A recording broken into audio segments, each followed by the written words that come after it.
Hors limite, le festival des bibliothèques de Seine-Saint-Denis. Je ne rencontre plus d'obstacles. Hors limite, Mon succès va grandissant. hors limite, le festival des bibliothèques de Seine-Saint-Denis. La chance me sourit. Hors limite. Alors, une fois, j'ai pris le métro. Donc je vais vous lire un passage de ma rencontre avec le métro. Ça s'appelle la coccinelle. Il pleuvait. Et quand il pleut, une forêt de parapluies surgit sur les trottoirs.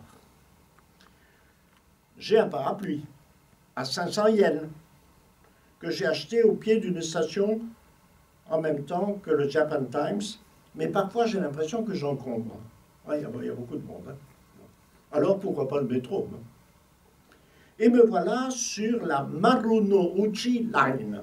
Heureusement, les noms des lignes sont en anglais.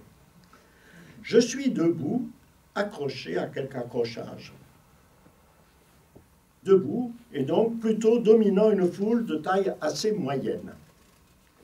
La rame est pleine, et je suis du coin de l'œil le progrès du petit rectangle lumineux, vert et pâle, et allongé, qui m'annonce les progrès que nous faisons dans notre direction commune le long de la ligne. Ça commence à se faire ici, mais à cette époque-là, c'était très nouveau pour moi. La foule des usagers de la Marunouchi Line, comme celle d'autres lignes de métro dans d'autres villes, n'est pas fixe, comme dans un TGV non-stop Paris-Londres. Ça va, ça vient. Quand on stationne, ça descend et ça monte. Il y en a qui descendent, il y en a qui montent. Parfois, ça descend plus que ça monte. Parfois, ça monte plus que ça descend. Et parfois, ça c'est équilibre, ça dépend. S'il y avait moins de monde, mais est-ce qu'il y a jamais moins de monde sur la Marunouchi Line? Il peut y avoir plus de monde. Il peut y avoir beaucoup plus de monde.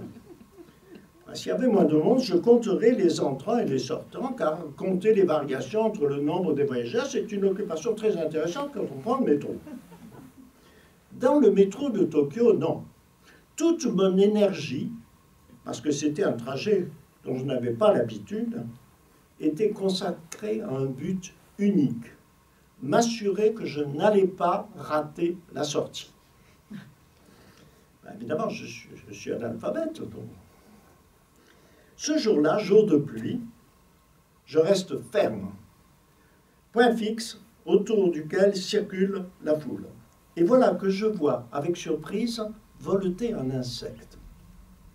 Un insecte, ça volette. Il hésite, il virevolte, il va par-ci, il va par-là, reva par-ci, reva par-là.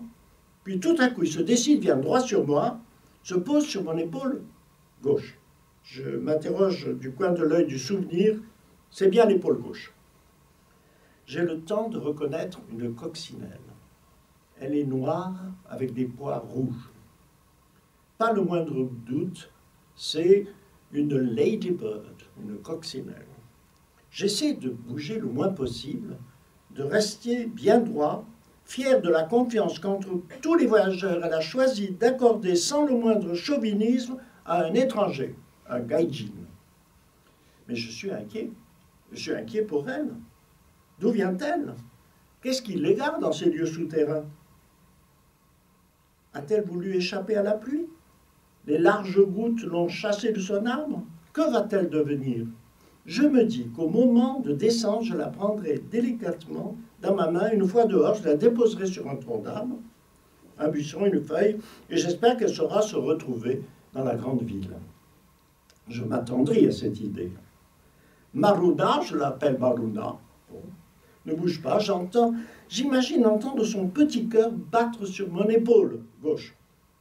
Je sens qu'elle me fait confiance. Elle m'a choisi pour ma grande taille, mais aussi parce qu'elle a reconnu en moi un être qui a de la sympathie, de l'affection pour les coccinelles, sans distinction de nationalité et de sous-espèce, qui a montré depuis son enfance à des milliers de kilomètres du Japon, en Languedoc, en Angleterre. Je fais défiler dans ma tête très vite les images de quelques-unes des coccinelles que j'ai le mieux connues. Une station passe, 2, 3, Le métro s'arrête. Les portes s'ouvrent. Et voilà que Maruna, sans la moindre hésitation, s'envole de mon épaule, vole avec décision au-dessus du flot des voyageurs. Je la vois monter l'escalier avec eux et disparaître. Et je comprends alors ce que j'ai été pour elle, pendant le court moment de notre brève rencontre, tout simplement une place assise. Elle avait une course à faire, ou bien une visite à rendre à des amis, un amoureux peut-être, je ne sais pas, bien distingué à première vue, ni à seconde d'ailleurs, le sexe des coccinelles, de toute façon, il y a peut-être des coccinelles gays, donc c'est pas la peine que je spécule sur son sexe, son genre ou ses amours. Hein. Il pleut.